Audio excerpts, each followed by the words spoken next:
देखिए, यहाँ हम लोग बात करेंगे रिप्रोडक्शन इन फंजाई कि फंजाई में रिप्रोडक्शन जनरली कैसे कैसे होता है, कौन कौन सी फंजाई हैं और किस किस तरह से रिप्रोडक्शन करेंगी।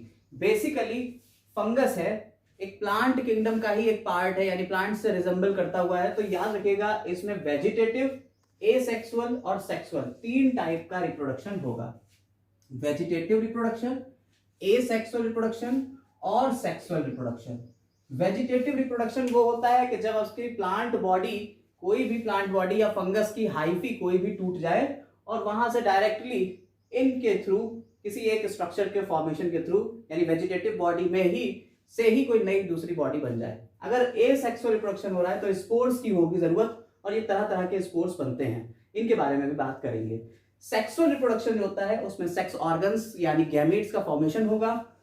तो यहाँ पे ये इन तरीके से हो सकता है। देखिए, हम इसके एक एक के बारे में डिस्कशन करेंगे। पहले सबको एक बार बता देते हैं, फिर एक एक के बारे में डिस्कशन करेंगे। तब तक आप ये चार्ट नोट कर लीजिए। Fragmentation, fission, budding, oidium, chlamydospore, स्क्लेरोटम।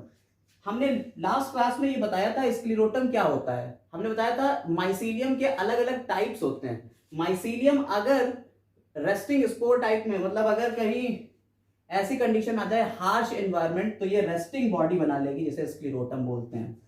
Fragmentation, fission, budding, oidium, chlamydospore और स्क्लेरोटम के थ्रू होता है वेजिटेटिव प्रोपगेशन। एसेक्सुअल रिप्रोडक्शन जो होता है वो स्पोर्स यानी जू स्पोर्स, जू का मतलब हो गया मोटाइल, ऐसे स्पोर्स जो कि मोटाइल होंगे उन्हें कहेंगे जू स्पोर्स। फिर एप्लेनोस्पोर्स, फिर कोनिडिया, यूरिडियोस्पोर्स, टिलियोटोस्पोर्स और भी बहुत सारे स्पोर्स हैं, आगे नाम बताएंगे। जैसे जैसे ऑर्गेनिजम्स की हम टाइप स्टडी करेंगे। हमने आपको बताया कि हम अलग अलग ऑर्गेनिज्म भी पढ़ेंगे। जैसे अगर हम राइजोपस के बारे में पढ़ रहे हैं तो राइजोपस में कौन कौन से तरीके से होता है उसके बारे में जब डिटेल स्टडी करेंगे तो वहां और चीजें पता चलेंगी। यहां एक जनरल हम लोग बात करने जा रहे हैं कि जनरल नॉर्मली फंगस किस किस तरीके से रिप्रोड्यूस करते हैं। ठीक, इसके बाद अगर सेक्सुअल रिप्रोडक्शन की बात करें तो प्लेनोगैमेटिक कॉपुलेशन। प्लेनोगैमेटिक कॉपुलेशन, गैमेटिक यानी गैमीट्स का कॉपुलेशन हो गया, यानी गैमीट्स एक दूसरे से फ्यूज करेंगे। ठीक, अब गैमीट्स आइसोगैमस कंडीशन भी रखते होंगे, एनाइसोगैमस कंडीशन भी हो सकती होगी या ऊगैमस कंडीशन भी हो सकती होगी। इसके बारे में भी एक्सप्लेन कर रहे हैं, जब हम पूरा पढ़ाएंगे तब एक्सप्लेन करेंगे। पहले एक एक के बारे में समझ लीजिए, यहाँ नाम समझ लीजिए। गैमेटेंजियल कॉन्टैक्ट यानी दो गैमेटेंजिया जो है वो एक दूसरे से सिर्फ कॉन्टैक्ट करेंगी और यहां से स्पर्म या एग जो है वो इधर से इधर चला जाएगा। इसके बाद गैमेटेंजियल कॉपुलेशन, पूरी की पूरी गैमेटेंजिया फ्यूज हो जाएंगी, एक दूसरे में इंटरमिंगल हो जाएंगी और एक नया स्ट्रक्चर बनेगा, जैसे जाइगोस्पोर्स कहेंगे, वो बात करेंगे। यहाँ oospore बनता है, यहाँ जाइगोस्पोर बनता है बाद में। स्पर्मेटाइजेशन, यहाँ क्या होगा, एक हाइफी में एक स्पर्म टाइप का स्ट्रक्चर बनेगा जो विंड के थ्रू या एयर के थ्रू या वाटर के थ्रू एक जगह से दूसरी जगह जाएगा और दूसरी जगह जाके वो स्पर्म अटैच हो जाएगा, तो इसे कहेंगे स्पर्मेटाइजेशन। इसके बाद आता है सोमैटोगैमी। सोमैटिक हाइफी जो होती है, पूरी पूरी बड़ी बड़ी हाइफीज, पूरी पूरी हाइफी एक दूसरे से फ्यूज हो जाती है, इसे कहते हैं सोमैटोगैमी। अब हम लोग एक एक के बारे में यहां स्टडी कर लेते हैं कि वेजिटेटिव में फ्रेगमेंटेशन कैसे होता है, फिजन कैसे होता है, बडिंग, ओइडियम, क्लेमाइडोस्पोर और स्क्लेरोटम, एक एक के बारे में स्टडी करते हैं। चलिए, तो जो फ्रेगमेंटेशन होता है, फ्रेगमेंटेशन बहुत ही सिंपल प्रोसेस है। यहां कोई भी हाइफी जो है या माइसीलियम या पूरी बॉडी कहीं पर से टूटेगी और टूट के अलग अलग फ्रेगमेंट्स बना देगी, और ये इंडिविजुअल फ्रेगमेंट्स जो हैं वो इंडिविजुअल फ्रेगमेंट्स अपना अपना काम करते रहेंगे, यानी रिप्रोड्यूस करेंगे, इंडिविजुअल बॉडी की तरह बन जाएंगे और ये ही रिप्रोड्यूस करते चले जाएंगे, नई हाइफी बना देंगे या माइसीलियम पूरी बना देंगे। क्लियर, ये सिंपली फ्रेगमेंटेशन होता है। फ्रेगमेंटेशन आप पढ़ के आए हो पुराने एल्गी वगैरह में, बहुत इजी प्रोसेस होता है फ्रेगमेंटेशन। इसके बाद आता है फिजन। फिजन बेसिकली आपका जो होता है वो एक फंगस है, शाइजोसैकेरोमाइसीज। शाइजोसैकेरोमाइसीज ये एक ईस्ट होता है जिसका नाम है शाइजोसैकेरोमाइसीज। शाइजोसैकेरोमाइसीज में फिजन के थ्रू होता है, इसीलिए इस ईस्ट को कहते हैं फिजन ईस्ट। तो शाइजोसैकेरोमाइसीज का दूसरा नाम क्या हो गया, फिजन ईस्ट। इसमें फिजन के थ्रू होता होगा। क्या होता होगा फिजन के थ्रू, ये ईस्ट है, इसमें यहां पे अंदर की तरफ ये वॉल धंसने लगेगी और ये फिजन कर जाएगा और इससे दो ईस्ट तैयार हो जाएंगे। ठीक, तो ये सिंपल फिजन के थ्रू होता है। इसके बाद आता है बडिंग। बडिंग होता है सैकेरोमाइसीज में। सैकेरोमाइसीस। ठीक, सैकेरोमाइसीस जो होता है उसमें बडिंग के थ्रू होता है, यानी कि ईस्ट, ये भी एक ईस्ट है। तो याद रखिएगा, अगर पूछा जाए बडिंग ईस्ट कौन सा है तो सैकेरोमाइसीस, अगर पूछा जाए फिजन ईस्ट कौन सा है तो शाइजोसैकेरोमाइसीस। क्लियर है? तो अब क्या होगा, ये ईस्ट में होता है, कैसे होता होगा, यहाँ ईस्ट है, ईस्ट का जो न्यूक्लियस है वो यहां आ जाएगा पेरिफेरी पे, और ये न्यूक्लियस डिवाइड होना शुरू होगा, डिवाइड होगा, साथ ही साथ यहाँ पे ये आउटग्रोथ बनती जाएगी। जब ये न्यूक्लियस डिवाइड हो जाएगा पूरी तरह से तो ये आउटग्रोथ में चला जाएगा, ये हो गई छोटी सी बड, और भैया यही बड आगे टूट के एक नया फंगस बना देगी जिसे हम नया ईस्ट कहेंगे। ठीक, ये होता है बडिंग। ओइडियम क्या होता है? ओइडियम क्या होता है, ये राइजोपस में देखने को मिलता है जब कभी ऐसी कंडीशन होती है कि बहुत ज्यादा शुगर बहुत ज्यादा है राइजोपस में या म्यूकर में, शुगर बहुत ज्यादा है। ठीक है, तो बेसिकली इसको शुगर वुगर का कॉन्सेप्ट बाद में देखिएगा। ओइडियम में क्या होता है, एक फ्रेगमेंट होता है, फ्रेगमेंट है,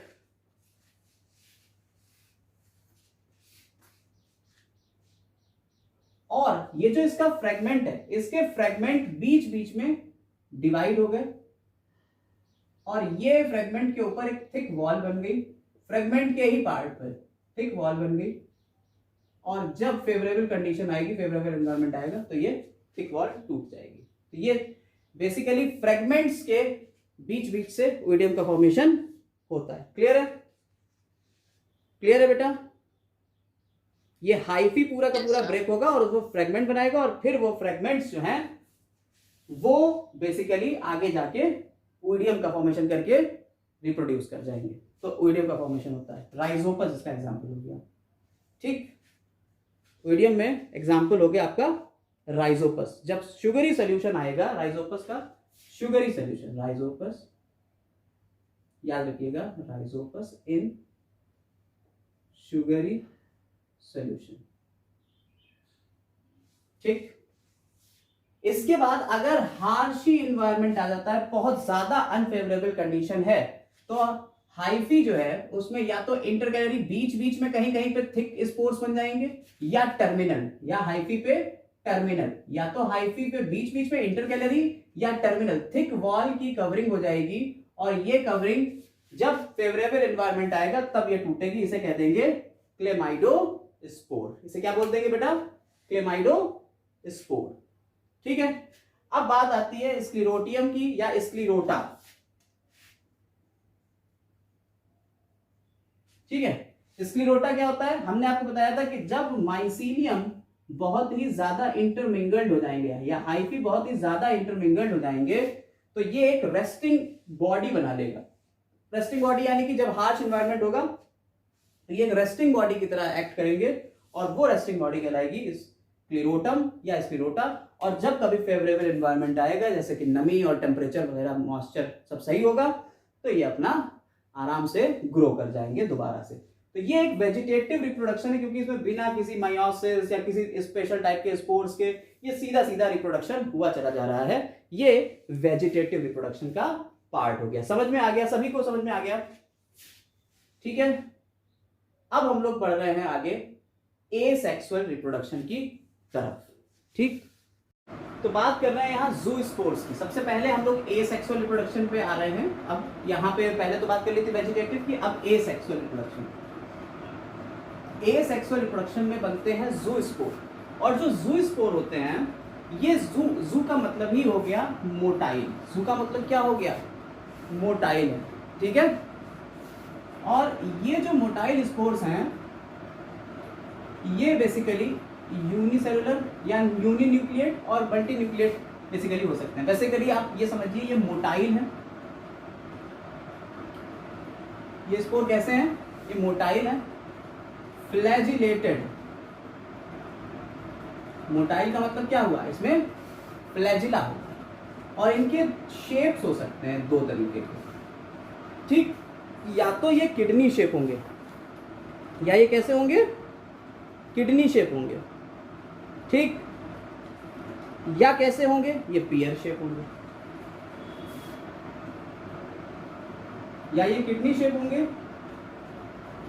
या ये पीयर शेप होगी। ठीक, समझ में आई बात या नहीं? कोई दिक्कत? ठीक है। अब ये जो स्पोर्स हैं इसमें जो फ्लैजिला मिल रहा है, तो ये बाई फ्लैजिलेट हो गए। अब ये फ्लैजिला कहाँ पे होगा? किनारे पे लगा हुआ। ठीक, पियर शेप को ही कहते हैं पायरीफॉर्म। पियर शेप को ही क्या कह देते हैं? पायरीफॉर्म। दो फ्लैजिला, फ्लैजिला दो तरीके के हो सकते हैं।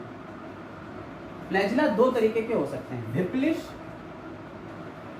विप्लिश और टेंसाइल।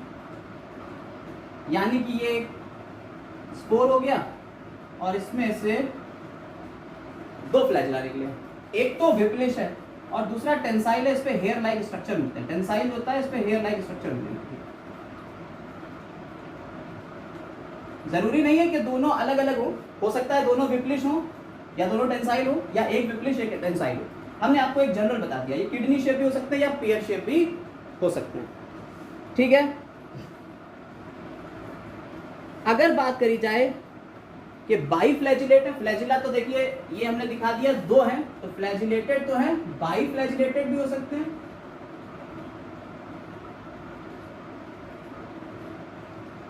और यूनिफ्लैजिलेट भी हो सकते हैं। बाई फ्लैजिलेटेड भी हो सकते हैं और यूनिफ्लैजिलेट भी हो सकते हैं। अगर यूनिफ्लैजिलेट की बात करोगे तो नाम आएगा सिंकाइट्रियम। यूनिफ्लैजिलेट की बात करोगे तो सिंकाइट्रियम। ठीक, याद रखिएगा, सिंकाइट्रियम है तो यूनिफ्लैजिलेट और बाई फ्लैजिलेट है तो फीथियम। एग्जाम्पल बहुत सारे हैं, फीथियम। ठीक, अभी आपको आगे टाइप स्टडी में पढ़ाएंगे, बाई फ्लैजिलेट बहुत सारे एग्जाम्पल हैं। ठीक, एल्बुगो भी बाई फ्लैजिलेट होगा। तो जू स्पोर समझ में आया, एक स्पोर के बारे में पूरी जानकारी आपको मिल गई, लिख लीजिए इसको जल्दी से। फिर अगला स्पोर देखते हैं। अच्छा, दूसरी बात, फ्लैजिला जो होता है, फ्लैजिला का अगर आपने स्ट्रक्चर देखा हो, फ्लैजिला का यूकैरियोटिक फ्लैजिला का स्ट्रक्चर देखा हो तो इसमें 9+2 का अरेंजमेंट होता है। 9 डबलेट होते हैं और 2 सिंगलेट होते हैं। बीच में 2 सिंगलेट हैं और आसपास 9 डबलेट होते हैं। तो ये अरेंजमेंट कहलाता है 9+2 अरेंजमेंट। याद रखिएगा फ्लैजिला का अरेंजमेंट कैसा होगा? 9+2 अरेंजमेंट। तो ये एसेक्सुअल रिप्रोडक्शन का ये याद रखिएगा आप पार्ट। क्लियर है? देखिए, हमने आपको बताया जू स्पोर है, तो याद रखिएगा जू स्पोर्स में न्यूक्लियस एक ही होगा। न्यूक्लियस एक ही होगा, यूनी न्यूक्लिएट होंगे ये, न्यूक्लियस हमेशा एक ही होगा। ठीक, तो ये हैप्लॉइड बॉडी पूरी बनाएंगे प्लांट की। ठीक, अब देखिए कभी कभी क्या होता है कि दो तरीके के स्पोर बन जाते हैं। एक क्वेश्चन आया था कि दो तरीके के स्पोर बनते हैं, ऐसी ऑर्गेनिज्म जिसमें दो तरीके के स्पोर बनते हैं उसे क्या कहते हैं? अभी तो हमने आपको जू स्पोर बता दिया, जू स्पोर के बाद अभी एक और बताएंगे, एप्लेनो स्पोर। फिर आगे और भी हैं, जितने भी हमने लिखे थे इससे पहले वो सारे स्पोर्स के बारे में डिस्कशन होगा। तो अगर दो तरीके के स्पोर किसी एक ही ऑर्गेनिज्म में मिल रही हैं, दो तरीके के स्पोर किसी एक ही ऑर्गेनिज्म में अगर मिलते हैं तो इस कंडीशन को क्या कहते हैं? इस कंडीशन कहते हैं डाईप्लैंटिज्म। इस कंडीशन को क्या कहते हैं? डाईप्लैंटिज्म।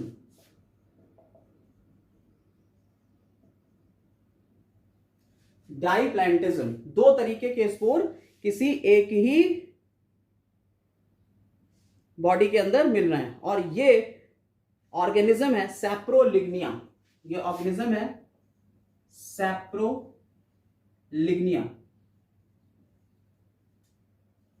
ठीक है, ये ऑर्गेनिज्म कौन सी है? सैप्रोलिग्निया, LEG, सैप्रोलिग्निया। ये एक एक्वेटिक फंगस है, कल आपको बताया था एक्वेटिक फंगस है। अब इसमें दो तरीके के स्पोर बन रहे हैं, तो एक स्पोर कहेंगे प्राइमरी स्पोर और दूसरा सेकेंडरी स्पोर। तो अगर सैप्रोलिग्निया के बारे में आता है तो डाईप्लैंटिज्म शो करती है, इसमें एक प्राइमरी स्पोर होता है और एक सेकेंडरी स्पोर होता है। क्लियर है?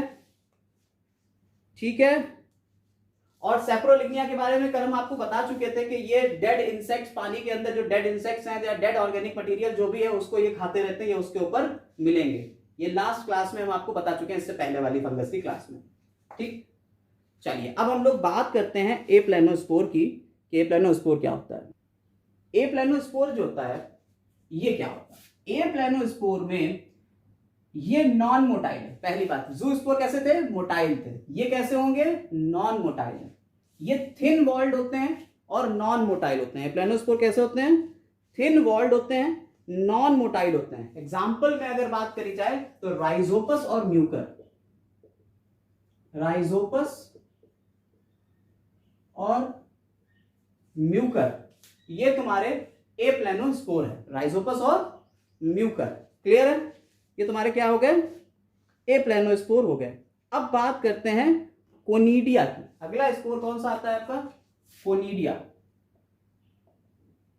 या पेनिसिलियम में आप कोनिडिया की बात करते हो। कोनिडिया जो होते हैं ये स्पेशल टाइप के स्पोर्स होते हैं जो एक्सोजिनसली बनते हैं। ये एंडोजिनसली बनेंगे, अंदर बनेंगे, स्पोरेंजियम के अंदर बनेंगे, ठीक है। ये भाई साहब बाहर बनते हैं एक्सोजिनसली। कैसे बनेंगे? जैसे मान लीजिए ये हमारी प्लांट की एक ब्रांच है। इस प्लांट की ब्रांच के ऊपर, प्लांट यानी फंगस की बात कर रहे हैं, फंगस की ब्रांच के ऊपर यहां पे कोनिडिया का फॉर्मेशन हो जाएगा। पेनिसिलियम इसका बहुत ही बेस्ट एग्जांपल है, कोनिडिया का पेनिसिलियम, ठीक है। तो यहां क्या होता है? यहां के सारे न्यूक्लियस इसके अंदर आ गए और ये एक स्ट्रक्चर बन गया कोनिडिया। इसके बाद क्या होता है? अंदर की तरफ ये पार्टीशन हो गया और पार्टीशन के बाद क्या हुआ? एक और स्ट्रक्चर कंप्लीट बनना शुरू हो गया, ठीक ठीक। और ये डिसजंक्टिव लेयर बन गई।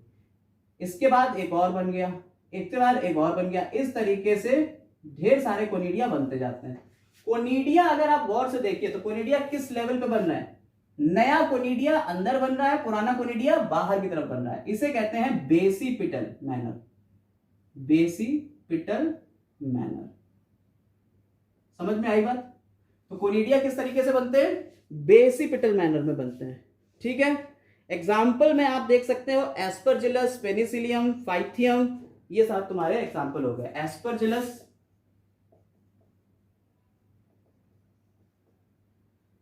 पेनिसिलियम, फिथियम, ठीक है, ये सब तुम्हारे एग्जाम्पल हो गए। जिस ब्रांच के ऊपर कोनिडिया लगा होता है उस ब्रांच को कोनिडियोफोर कहते हैं। कोनिडिया के बारे में और जानकारी आपको जब हम पेनिसिलियम पढ़ाएंगे तब पूरा बताएंगे और कोनिडिया के बारे में, लेकिन अभी फिलहाल में इतना समझिए कि ये स्पोर लाइक स्ट्रक्चर्स बन गए हैं। जब कभी भी ये जो डिसजंक्टिव लेयर है, बीच में जो लेयर है डिसजंक्टिव लेयर, ये टूट जाएगी, ये लिबरेट हो जाएगा और नया स्ट्रक्चर बना लेगा, नया पेनिसिलियम का फॉर्मेशन कर देगा, क्लियर है। तो ये आपका कहलाता है कोनिडिया, ठीक।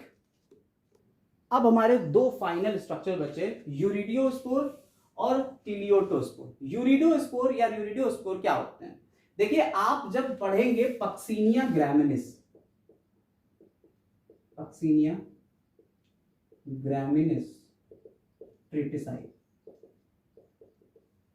ठीक है। पक्सिनिया ग्रामिनिस ट्रिटिसाई एक ऑर्गेनिज्म है, ठीक है।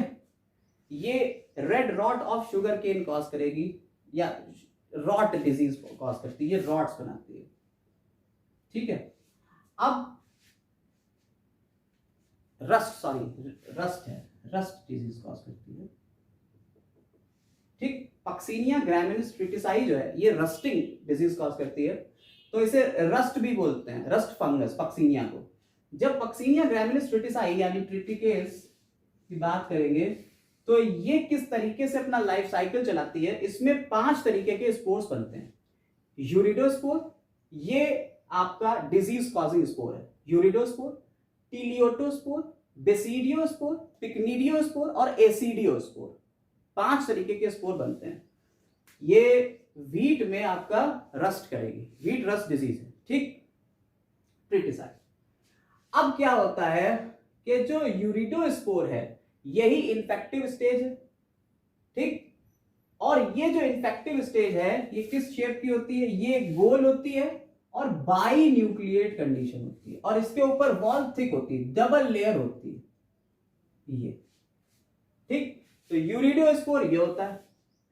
टीलियोटोस्पोर जो होते हैं ये बाई सेल्ड होती है, इसके अंदर दो सेल है और दोनों सेल के अंदर बाई न्यूक्लियस है और ये स्पिंडल शेप है, बाई सेल्ड, बाई न्यूक्लिएटेड और स्पिंडल शेप्ड है, ठीक। इसे क्या कह रहे हैं? टीलियोटोस्पोर। ये दोनों के दोनों तुम्हें किस में मिल रहे हैं? पक्सीनिया में मिल रहे हैं। क्वेश्चन डायरेक्ट पूछा जाता है यूरिडियोस्पोर्स आर प्रेजेंट इन, आप बता देंगे पक्सीनिया, ठीक। और पक्सीनिया के बारे में जानकारी अगर आपको दी जाए तो पक्सीनिया जो होता है वो दो ऑर्गेनिज्म के ऊपर अपनी लाइफ साइकिल पूरी करता है। एक तो ट्रिटिकेल हो गया आपका, ठीक, और दूसरा जो होता है वो बेरबेरिस वल्गेरिस होता है, बेरबेरिस वल्गेरिस होता है। तो ये दो ऑर्गेनिज्म में करता है, ठीक। अब ये दो ऑर्गेनिज्म में अपना लाइफ साइकिल पूरा करेगा और बेसिडियोस्पोर्स बनाएगा इसके बाद, ठीक। ये बेसिडियोस्पोर्स जो है ये जमीन में पड़े रहेंगे। तो ये दो स्पोर्स जो है ये वीट में, और इसके नीचे के दो स्पोर्स जो कि तुम्हारे हो गए टीलियोटोस्पोर्स, सॉरी इसके नीचे हो गया पिक्निडियोस्पोर्स और एसिडियोस्पोर्स, वो तुम्हारे दूसरी ऑर्गेनिज्म बेरबेरिस वल्गेरिस को इन्फेक्ट करेंगे और फिर से एसिडियोस्पोर से यूरिडोस्पोर बन जाएगा। लेकिन तुम्हें उसकी कोई बात नहीं करना, यहां सिर्फ और सिर्फ यूरिडोस्पोर टीलियोटोस्पोर की बात हो रही है। डायरेक्ट क्वेश्चन आएंगे कि यूरिडोस्पोर किसका एग्जांपल है? पक्सीनिया का। टीलियोटोस्पोर किसका एग्जांपल है? पक्सीनिया का। देखिए अगर रस्ट की बात हो रही है तो रस्ट पक्सीनिया है, लेकिन कभी अगर व्हाइट रस्ट आ जाए, अगर क्वेश्चन में आ जाए व्हाइट रस्ट, ये डिजीजेस के नाम है, व्हाइट रस्ट, अगर व्हाइट रस्ट आ रहा है तो भैया आप नाम लगाओगे एल्ब्यूगो, एल्ब्यूगो कैंडिडा। ये व्हाइट रस्ट डिजीज कवर देता है, वैसे पक्सीनिया रस्ट, बाकी डिजीजेस जो जितने भी रस्ट हैं वो सब पक्सीनिया की ही स्पीशीज कॉज करती हैं। क्लियर है? तो ये आपका एक जनरल हो गया कौन सा रिप्रोडक्शन? एसेक्सुअल रिप्रोडक्शन के पार्ट हो गए। क्लियर है? कोई दिक्कत, कोई परेशानी इसमें, समस्या नहीं है? व्हाइट रस्ट, चलिए व्हाइट रस्ट दोनों में होगा ना, सारे रस्ट दोनों में होंगे। तो रस्ट देखिए एल्ब्यूगो की एक स्पीशीज है एल्ब्यूगो कैंडिडा, एल्ब्यूगो कैंडिडा, ये एक डिजीज कॉज करती है व्हाइट रस्ट ऑफ क्रूसीफर्स। ये क्रूसीफेरी फैमिली के जो सदस्य होते हैं, जैसे तुम्हारा गाजर मूली हो गया, उसमें ये व्हाइट रस्ट डिजीज करती है। जो इसकी लीफ होती है और स्टेम, उसके ऊपर ये व्हाइट कलर का पाउडरी स्ट्रक्चर बना देती है, ऐसा लगता है जंग ऐसी लगी हुई है ऊपर और नीचे लीफ पे, तो उसे कहते हैं व्हाइट रस्ट, ठीक। और ये रेड रस्ट करती है, रेड रस्ट, ठीक। शुगर केन के ऊपर भी या वीट की पत्तियों के ऊपर भी रेड कलर के स्पॉट्स बना देगी, रस्टिंग कर देगी। तो ये कहलाता है आपका पक्सीनिया ग्रैंडिस। तो अगर कभी नॉर्मल रस्ट की बात करी जाए तो पक्सीनिया जाएगा, और अगर व्हाइट रस्ट, स्पेशली उन्होंने कहा व्हाइट रस्ट, तो एल्ब्यूगो जाएगा। क्लियर है? क्वेश्चन समझ में आ गया? अब बात करेंगे हम लोग सेक्सुअल रिप्रोडक्शन की। एसेक्सुअल के सारे पार्ट कंप्लीट हुए। अब बात करेंगे हम लोग सेक्सुअल रिप्रोडक्शन की। जो सेक्सुअल रिप्रोडक्शन होता है इसमें गैमीट्स का फॉर्मेशन होगा, यानी गैमीट्स बनेंगे सेक्सुअल रिप्रोडक्शन में, ठीक है। अब गैमीट्स जो होंगे वो फ्यूज करेंगे या स्पेशल टाइप के कुछ और स्ट्रक्चर्स हो सकते हैं सेक्सुअल रिप्रोडक्शन के लिए। तो देखेंगे हम लोग सेक्सुअल रिप्रोडक्शन किस किस तरीके से होता है। पहले ये देख लें कि सेक्सुअल रिप्रोडक्शन के एक्ट क्या क्या होते हैं। सबसे पहले होता क्या है सेक्सुअल रिप्रोडक्शन में, देखिएगा। सबसे पहले क्या होता है सेक्सुअल रिप्रोडक्शन में? सबसे पहले होता क्या है, देखिए, प्लाज्मोगैमी। गैमीट का फ्यूजन हुआ। पहले तो ये देखिए गैमीट्स थे, इन दोनों गैमीट्स के प्रोटोप्लाज्म फ्यूज हुए। गैमीट्स के क्या फ्यूज हुए बेटा? प्रोटोप्लाज्म फ्यूज हुए। अगर गैमीट्स के प्रोटोप्लाज्म फ्यूज हो रहे हैं तो इस कंडीशन कहते हैं प्लाज्मोगैमी, ठीक। अब क्या हुआ, प्लाज्मोगैमी के बाद होती है कैरियोगैमी। देखिए प्लाज्मोगैमी के बाद क्या हो जाएगा, अगर प्रोटोप्लाज्म फ्यूज हो गए, मान लीजिए इसका और इसका प्रोटोप्लाज्म फ्यूज हो गया, तो यहां दो न्यूक्लियस हो गए, तो डाइकैरियोफेज भी आ सकती है। दो न्यूक्लियस हो गए तो डाइकैरियोफेज आएगी। फिर क्या होगा, दोनों न्यूक्लियस फ्यूज होंगे, उसे कहेंगे कैरियोगैमी, इसे कह देंगे कैरियोगैमी।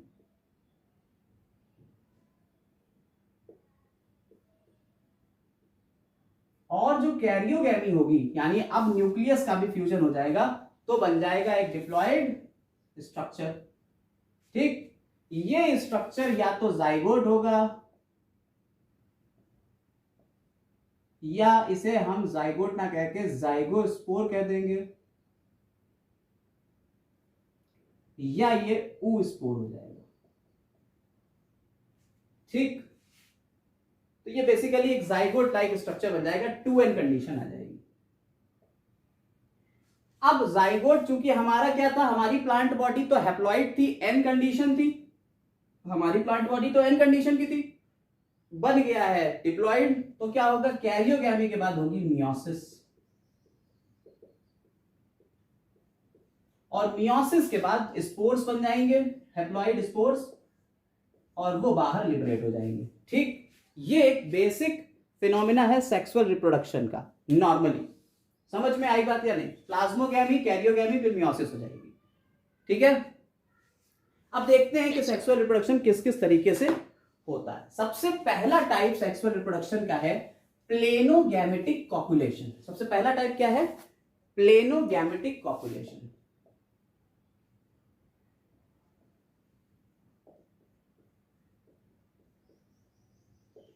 यानी कि गैमीट्स जो हैं, जो गैमीट्स हैं वो फ्यूज होंगे, ऐसे ही जैसा अभी हमने आपको बताया कि गैमीट्स जो हैं वो फ्यूज होंगे।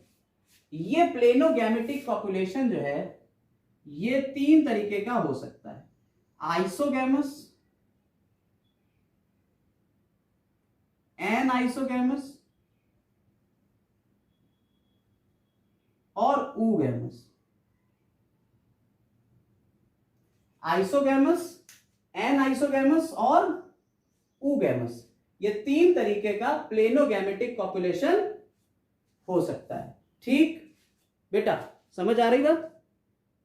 अब देखिए आइसोगैमस कंडीशन क्या है। अगर गैमीट्स मॉर्फोलॉजिकली एक से ही हो, फिजियोलॉजिकली अलग अलग हो सकते हैं लेकिन मॉर्फोलॉजिकली अगर एक से ही हैं, तो ये हो गया isogamous condition. In general isogamous में मॉर्फोलॉजिकली और फिजियोलॉजिकली एक से ही होते हैं।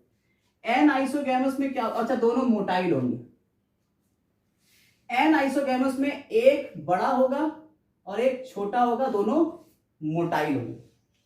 और ऊ गैमस में जो गैमीट बनेगा वो एक तो रुका रहेगा, कहीं जाएगा नहीं, और एक मोटाइल होगा, वो चल के आएगा इसके पास फ्यूज होने के लिए। ये कंडीशन कहलाती है ऊ गैमस। तो यहां कंडीशन इसको कहते हैं प्लेनोगैमेटिक कॉपुलेशन, यानी कि गैमीट्स बनेंगे, और गैमीट्स अगर एक से बन रहे हैं आइसो, अलग अलग बन रहे हैं एनाइसो, एक बड़ा है नॉन मोटाइल और एक मोटाइल है, तो ऊगैमस कंडीशन। ठीक, आइसो एनाइसो दोनों मोटाइल, ऊगैमस में एक मोटाइल और एक नॉन मोटाइल। नॉन मोटाइल वाला जो है वो रुका रहेगा, मोटाइल वाला आके फ्यूज कर जाएगा। ठीक है, अब अगला स्ट्रक्चर है, अगला जो टाइप होता है, ये तो हो गया प्लेनोगैमेटिक कॉपुलेशन। भाई हमने आपको शुरुआत में एक चार्ट बनाया, उस चार्ट में हम लोग यहां पे आ चुके हैं प्लेनोगैमेटिक कॉपुलेशन पे। अब अगला जो आता है वो अगला वाला है गैमेटेंजियल कॉन्टैक्ट। ये देखते कैसे होता है। गैमेटेंजियल कॉन्टैक्ट जो है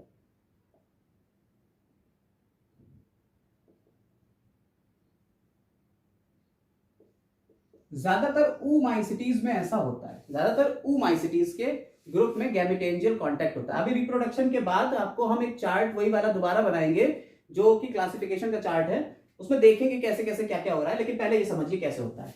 पक्सीनिया इसका एग्जाम्पल है,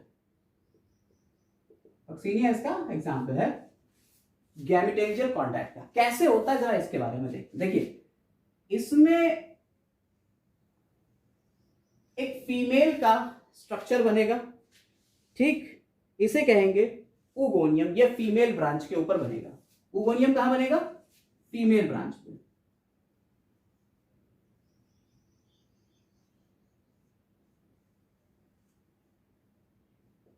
ठीक, और मेल ब्रांच पे एक क्लब शेप, कैसा क्लब शेप स्ट्रक्चर बनेगा, इसे कह देंगे एंथीरिडियम। सर आप बोर्ड पे लिख रहे हैं? हाँ, ओ ठीक है, हाँ दिख गया आगे। तो इसमें क्या हो रहा है, फीमेल ब्रांच के ऊपर बन रहा है ऊगोनियम और मेल ब्रांच के ऊपर बन रहा है एंथीरिडियम। होता क्या है, ये oomaicetys में होता है। oomaicetys ऐसे फंगस हैं oomaicetys जो कि सिनोसिटिक हाइफी वाले होते हैं। सिनोसिटिक हाइफी मतलब मल्टी न्यूक्लिएट। तो ऐसे स्ट्रक्चर है कि मल्टी न्यूक्लिएट इनकी हाइफी होगी।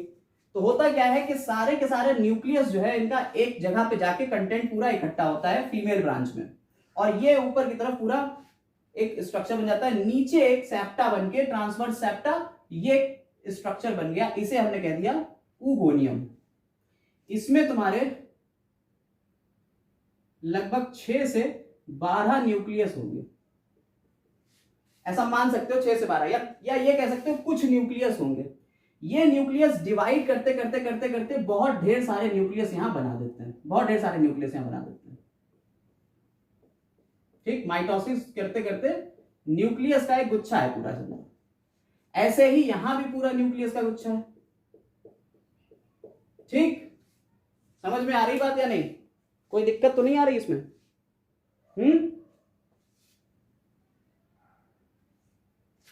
अब क्या हुआ? अब जब ये एक दूसरे से कांटेक्ट में आए, देखिए ये मेल ब्रांच पे होगा, ये फीमेल ब्रांच पे होगा, जब एक दूसरे के कांटेक्ट में आए तो होता क्या है, ये 2 प्लाज्म में बढ़ जाता है, एक पेरिफेरल हो गया, ठीक है, और एक सेंट्रल हो गया। सेंट्रल वाला कहलाता है ऊ प्लाज्म, सेंट्रल में जितना भी लिक्विड होगा उसे कहेंगे ऊ प्लाज्म, और पेरिफेरल वाला है पेरिफेरल प्लाज्म। ठीक है, समझ में आ गई बात या नहीं? तो हम पेरिफेरल वाले के ऊपर तो जा ही नहीं रहे, हमें ऊ प्लाज्म से मतलब है। ठीक, अब क्या होगा, सारे के सारे न्यूक्लियस जो है ये पेरिफेरी की तरफ चले जाएंगे। सारे के सारे न्यूक्लियस कहां चले जाएंगे? पेरिफेरी की तरफ, और एक न्यूक्लियस ऊ प्लाज्म में बीच में बचा रह जाएगा, एक न्यूक्लियस, बाकी सारे न्यूक्लियस यहां आ जाएंगे। ठीक, सिर्फ एक न्यूक्लियस कहां आ जाएगा? बीचों बीच में। सेम यहां पे भी ऐसा ही होगा कि सारे के सारे तो पेरिफेरी की तरफ चले जाएंगे, सिर्फ एक न्यूक्लियस यहां बीच में बचेगा। ठीक, और बाकी सब पेरिफेरी पे चले गए। अब जो पेरिफेरी के ऊपर गए वो सारे के सारे न्यूक्लियस जो थे वो थोड़ी देर में डीजनरेट हो जाएंगे। अलग अलग साइंटिस्ट ने अलग अलग फिनोमिना दिए, कुछ कहते हैं कि डीजनरेट हो जाएंगे, कुछ कह रहे हैं, लेकिन यहां ज्यादातर डीजनरेट हो जाएंगे, यानी खत्म हो जाएंगे। तो सारे के सारे न्यूक्लियस पेरिफेरी वाले डीजनरेट हो गए, घुल गए, और इसको नरिशमेंट दे रहे हैं। तो बीच में बचा ऊ प्लाज्म विद न्यूक्लियस, यहां ऊ प्लाज्म है और न्यूक्लियस, ऐसे यहां पे भी न्यूक्लियस बचा खाली बीच में। क्लियर? अब क्या होता है, अब एक कॉन्जुगेशन ट्यूब बनेगी। अब क्या बनेगी? एक कॉन्जुगेशन ट्यूब बनेगी, और कॉन्जुगेशन ट्यूब के थ्रू पहले होगी प्लाज्मोगैमी, यानी सारा का सारा प्रोटोप्लाज्म इसका फ्यूज हो जाएगा, और उसके बाद कैरियोगैमी हो जाएगी, यानी फिर न्यूक्लियस भी फ्यूज हो जाएंगे, और यहां क्या बन जाएगा? एक जाइगोट लाइक स्ट्रक्चर। इस जाइगोट लाइक स्ट्रक्चर को हम कहते हैं ऊ-स्पोर। इसे क्या बोल देते हैं बेटा? ऊ-स्पोर। समझ आई बात या नहीं? अब यहां ये 2n कंडीशन आ गई, ये बन गया हमारा ऊ-स्पोर, और ये थिक वॉल्ड होता है। सर वो एट्रिडियम उसका क्या हुआ? वो बस यहां से ये खत्म हो जाता है, ये कॉन्जुगेशन ट्यूब फिर खत्म हो जाता है। जब फर्टिलाइजेशन हो गया तो कॉन्जुगेशन ट्यूब खत्म हो जाती है, वो वहीं रुकेगा, उसका होएगा क्या? कुछ नहीं, डीजनरेट हो जाएगी। ये बन गए हमारी थिक वॉल्ड। इसमें आउटर और इनर 2 वॉल्स बन जाती है। तो ये हो गया हमारा 2n कंडीशन, ऊ-स्पोर। फिर ऊ-स्पोर जर्मिनेट करेगा, और जर्मिनेट करके आगे नया हाइफी या माइसीलियम बनाएगा, और फिर ये इस तरीके का कांटेक्ट, देखिए सिर्फ इसमें कांटेक्ट था, इसमें क्या था? सिर्फ एक कांटेक्ट ही तो था, तो इसलिए इसे कहते हैं गैमेटेंजियल कांटेक्ट। क्लियर है?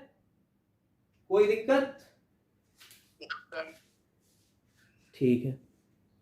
गैमेटेंजियल कांटेक्ट का एग्जाम्पल जो है वो ये लिख लीजिएगा, फीथियम। एग्जाम्पल क्या लिखिएगा? फीथियम लिखिएगा। ठीक है, ये फीथियम में होता है। जितने भी आपके oomaicetys में होंगे उनमें गैमेटेंजियल कांटेक्ट के थ्रू ही होगा। अभी हम जब क्लासिफिकेशन पढ़ाएंगे तो क्लासिफिकेशन में oomaicetys zygomaicetys के एग्जांपल्स बताएंगे, अपने आप समझ में आ जाएगा अच्छा यहाँ पे तो गैमेटेंजियल कांटेक्ट के थ्रू ही होगा। ठीक है, तो ये इतना लिख लीजिए, फिर आगे बढ़ रहे हैं, बात करते हैं गैमेटेंजियल कॉपुलेशन की। तो यहां बात कर रहे हैं गैमेटेंजियल कॉपुलेशन की। अब कॉपुलेशन कैसे होता है देखिए, गैमेटेंजियल कॉपुलेशन में दो हाइफी हैं। एक तो हाइफी हमारा ये हो गया, एक हाइफी इधर से हो गया।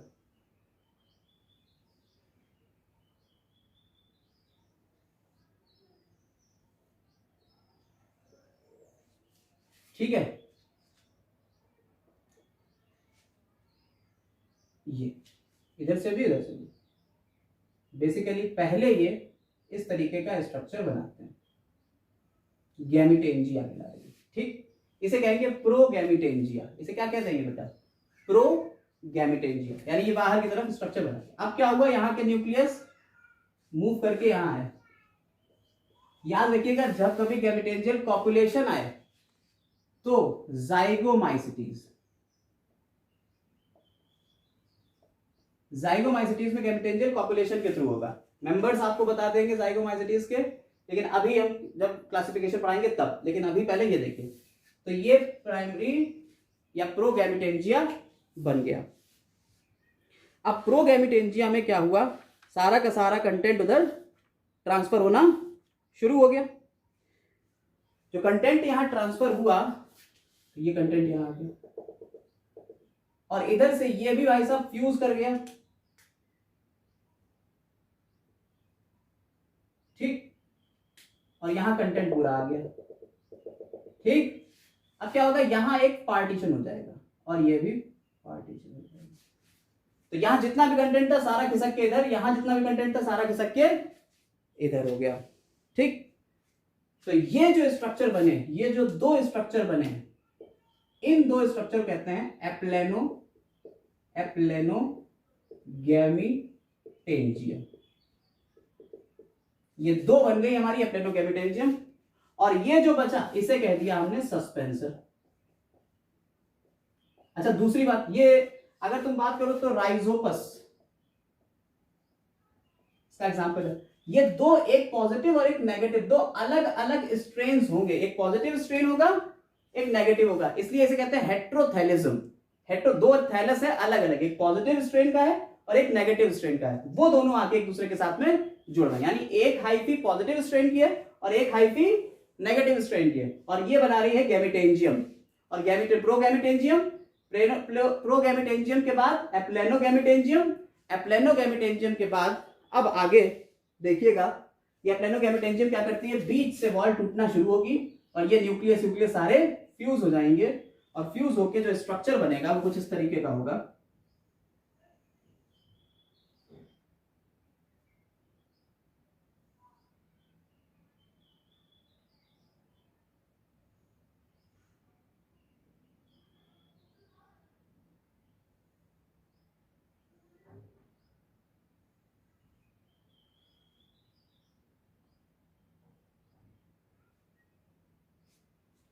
ठीक है, ये स्ट्रक्चर बन गया, बीच में पार्टीशन हट गया है।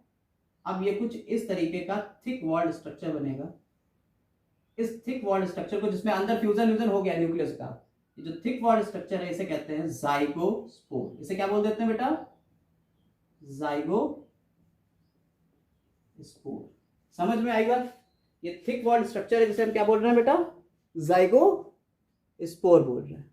ठीक, तो ये जो जाइगोस्पोर है ये थिक वॉल्ड है, इसकी वॉल कितनी, बहुत ज्यादा क्वेश्चन पूछा गया भैया, पूछा जाता है जाइगोस्पोर में कितनी वॉल्स होती, तो जाइगोस्पोर में 5 वॉल होती है। ठीक है, 3 बनाती हैं एक्सोस्पोर और 2 बनाती हैं एंडोस्पोर, कवरिंग साइड। ठीक, और अंदर का कंटेंट तुम्हारा बन गया। अब क्या होगा, जब ये जर्मिनेट करने की बात आएगी, जाइगोस्पोर जर्मिनेट कैसे करेगा, जब फेवरेबल कंडीशन होगी तो ये 3 जो है ये टूट जाएंगी और ये 2 लेयर अंदर से ऊपर की तरफ उठेंगी, अंदर से ऊपर की तरफ उठेंगी, जर्मिनेट करेंगी, और ये स्पोरेंजियोफोर बनाएगी और यहां पे स्पोरेंजियम का फॉर्मेशन कर देगी। यहां क्या बन जाएगी? स्पोरेंजियम। और स्पोरेंजियम में अंदर स्पोर्स होंगे, ये बाहर निकल के नया स्ट्रक्चर बना देंगे। यानी ये 2n कंडीशन थी, स्पोर्स होंगे तो कैसे होंगे? n होंगे, मियोसिस के थ्रू स्पोर्स बन जाएंगे। क्लियर है? क्लियर है? अब हम लोग तीसरे स्ट्रक्चर की तरफ चल रहे हैं, और तीसरा स्ट्रक्चर कौन सा है? तीसरा स्पर्मेटाइजेशन। ये स्पर्मेटाइजेशन कैसे होता है? अब बहुत ही इजी 2 बचे हैं, इनको और देख के रिप्रोडक्शन का टॉपिक यहीं पे खत्म करेंगे। देखिए स्पर्मेटाइजेशन क्या होता है कि फंगस है, फंगस में कोई स्ट्रक्चर बना, ठीक है, फंगस में कोई स्ट्रक्चर बना, और ये जो स्ट्रक्चर था ये हैप्लॉइड स्ट्रक्चर था, इसे कह दिया स्पर्मेटोफोर्स। इसे क्या कह दिया? स्पर्मेटोफोर। और इसमें एक हैप्लॉइड स्ट्रक्चर बना, आउटग्रोथ बनी स्पर्म लाइक आउटग्रोथ। ये आउटग्रोथ विंड के थ्रू टूटी और ये कहीं किसी दूसरे फंगस के ऊपर जाके ऐड हो गई, और उसमें इसने क्या करा? अपना न्यूक्लियस फ्यूज करा दिया। सिंपल, ये कहलाता है स्पर्मेटाइजेशन। ये डिप्लॉयड स्ट्रक्चर बन गया, फर्टिलाइजेशन हो गया, भैया सेक्सुअल रिप्रोडक्शन कंप्लीट हुआ। और ये कैसे जाएगा एक जगह से दूसरी जगह? वाटर या विंड के थ्रू ये काम करेगा। स्पर्मेटाइजेशन पक्सीनिया में बहुत ज्यादा देखा गया, ये क्वेश्चन भी पूछा जा चुका है कि पक्सीनिया में किस तरीके से सेक्सुअल रिप्रोडक्शन होता है। तो पक्सीनिया में सेक्सुअल रिप्रोडक्शन स्पर्मेटाइजेशन के थ्रू होता है। सोमैटोगैमी की बात कर लेते हैं। सोमैटोगैमी कुछ नहीं है, 2 हाइफी अपोजिट स्ट्रेन्स के एक दूसरे के सामने आएंगे और एक दूसरे से फ्यूज कर जाएंगे, और इधर कंटेंट इधर कंटेंट इधर, फर्टिलाइजेशन हो गया। ये कहलाता है सोमैटोगैमी। क्लियर है? इस तरह से आपका रिप्रोडक्शन, सेक्सुअल रिप्रोडक्शन और एसेक्सुअल रिप्रोडक्शन और वेजिटेटिव रिप्रोडक्शन कंप्लीट हो जाता है। अब हम लोग थोड़ी सी बात यहां पे क्लासिफिकेशन की और करेंगे, बस आज का टॉपिक यहीं खत्म करेंगे। फिर देखिए फंगस को जो क्लासिफाई किया गया था, फंगस को क्लासिफाई किया गया था उसके सेक्सुअल रिप्रोडक्शन के बेसिस के ऊपर। सबसे पहले तो ये देखा गया कि उसमें सेक्सुअल रिप्रोडक्शन होता है या नहीं होता। ये क्लासिफिकेशन वाला पूरा आपने जो टॉपिक पढ़ा था उसी में ये सब मिलेगा, दोबारा से देख लीजिएगा उसको। लेकिन यहां बात कर रहे हैं फंगस की, तो इसमें अगर सेक्सुअल रिप्रोडक्शन एब्सेंट है तो इसको हम कहते हैं फंजाई इम्परफेक्टाई। ठीक, और फंजाई इम्परफेक्टाई को क्लास ड्यूटेरो माइसिटी करा तो दिया था कल। हाँ, अभी हम इसको थोड़ा सा और एक्सप्लेन कर रहे हैं, रिप्रोडक्शन को इसमें ऐड करके सारी चीजें बता रहे हैं। अगर सेक्सुअल रिप्रोडक्शन प्रेजेंट है, हाँ बना लीजिए, लिख लीजिए सेक्सुअल रिप्रोडक्शन प्रेजेंट है अगर ये, तो हमने इसको बांटा ये देख के कि क्या माइसीलियम सेप्टेट है कि एसेप्टेट। अगर माइसीलियम एसेप्टेट है, माइसीलियम एसेप्टेट है तो क्या होगा? तो इसे कह देंगे हम फाइकोमाइसिटीज। और अगर सेप्टेट है तो क्या होगा? तो इसे 2 पार्ट में और डिवाइड करेंगे।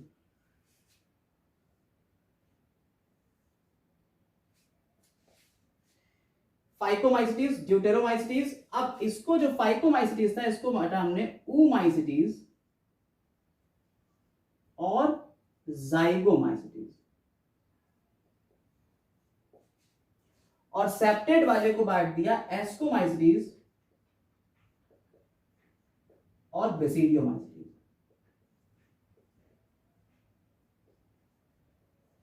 देखिए यहां पे जो बातें हम करने जा रहे हैं आज ये बहुत इंपॉर्टेंट है, इससे डायरेक्ट क्वेश्चंस फंसेंगे आपके। देखिएगा इसमें सबसे पहले तो इन्होंने कहा फंजाई इम्परफेक्ट है, इसे ड्यूटेरोमाइसीटीज कहते हैं। ठीक, अभी इसके कुछ एग्जांपल्स हम यहाँ लिखेंगे, तो सारे एग्जांपल्स, एक एक एग्जांपल याद करना है आपको और उससे रिलेटेड डिजीज सारी याद करना है। और इसमें आपको पता है कि भैया ए सेक्सुअल रिप्रोडक्शन ही होगा, सेक्सुअल रिप्रोडक्शन तो यहां होगा नहीं।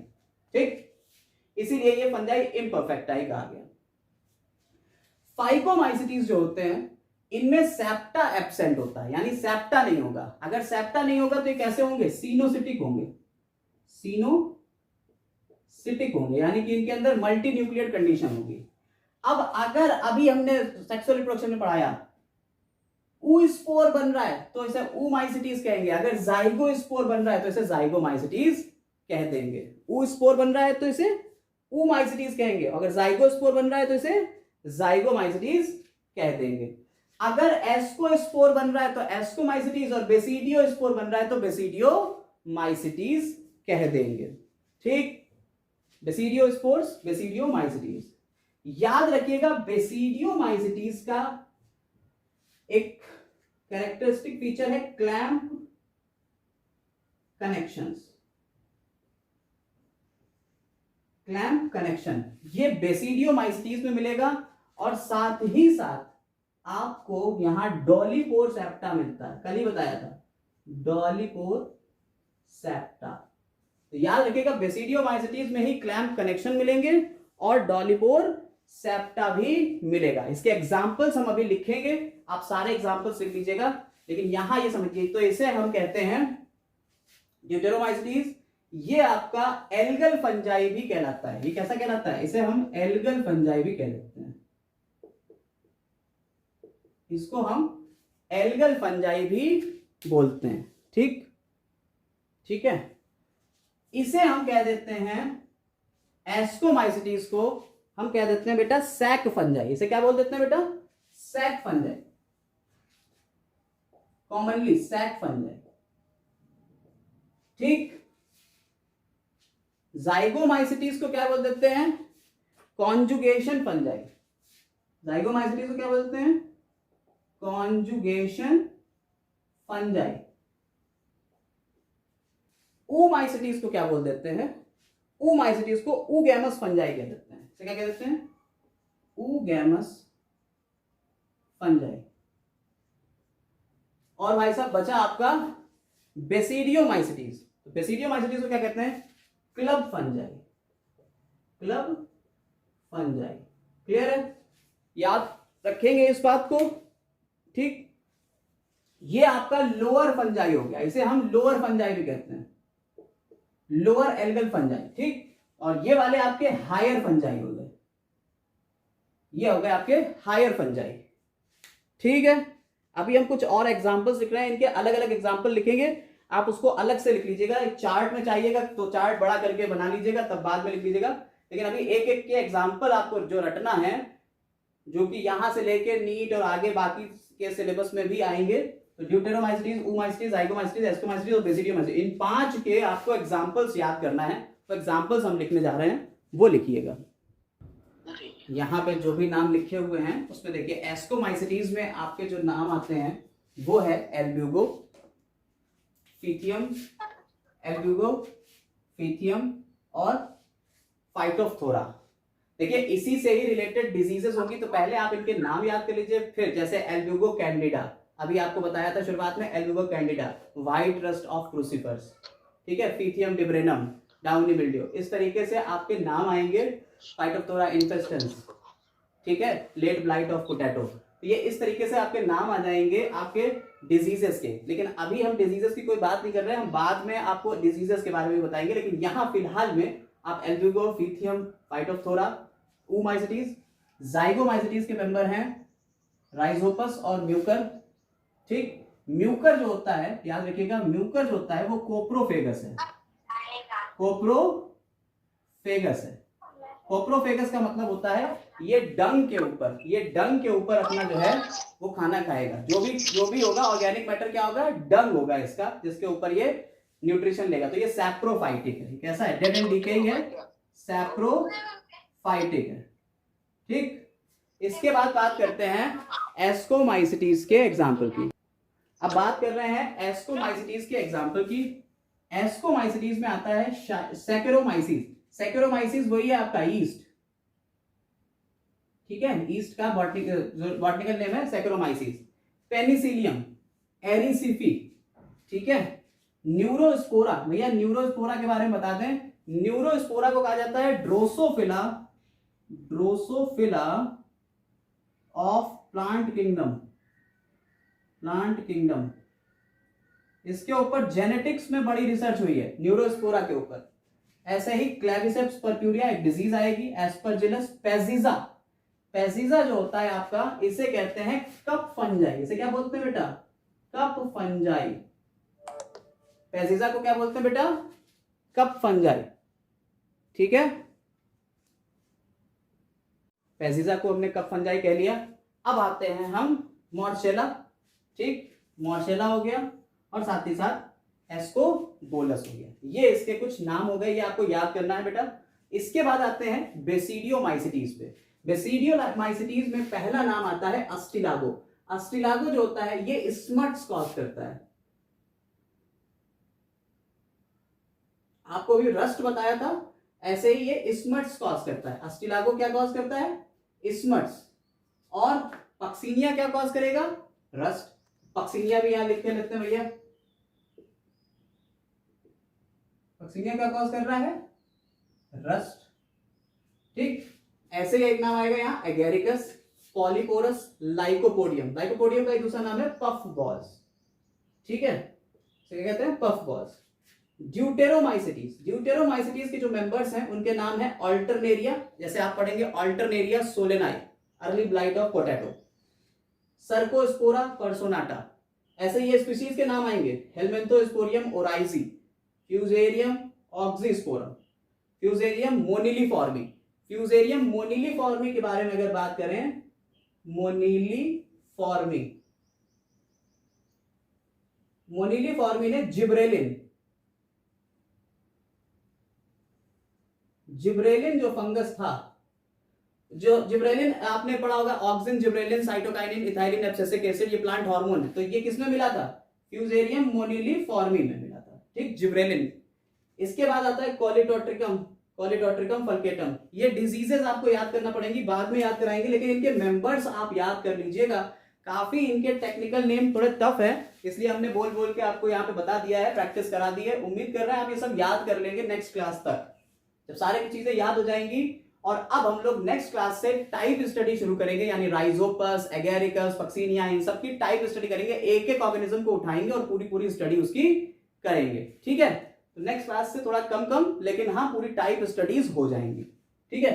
इतना ये याद करके रखिएगा, ये सारे एग्जांपल्स हैं, चार्ट आपको बनवा ही दिया है, उसी में ये अपने सारे एग्जांपल्स डेली रटते रहिए जब तक ये पूरे याद ना हो जाएं, क्योंकि ये बहुत इंपॉर्टेंट है। सीधे क्वेश्चंस यहीं से आएंगे आपके, ठीक। तो आज के लिए बस इतना ही। उम्मीद कर रहे हैं आपको चैप्टर्स में और कंटेंट में पूरा मजा आ रहा होगा। पीजीटी, टीजीटी और नीट के लिए ये पूरा सफिशिएंट कंटेंट है, इसके ऊपर कुछ भी नहीं आने वाला, चाहे वो पीजीटी हो, चाहे एलटी ग्रेड हो, चाहे वो नीट के एग्जाम्स हो, इसके ऊपर कुछ भी फंगस से रिलेटेड नहीं आएगा। तो इतना आप याद करते चलिए, हमारे साथ चलते रहिए, चैनल को सब्सक्राइब करिए, वीडियो को शेयर करिए ज्यादा से ज्यादा लोगों में, ताकि हम और ज्यादा एक्साइटेड होकर आपके क्वेश्चंस को लेके आए, आपको और अच्छे से प्रैक्टिस कराएं और आपका कंटेंट अच्छा से अच्छा दें, ताकि आप जल्दी सेलेक्ट हो जाएं। Have a nice day.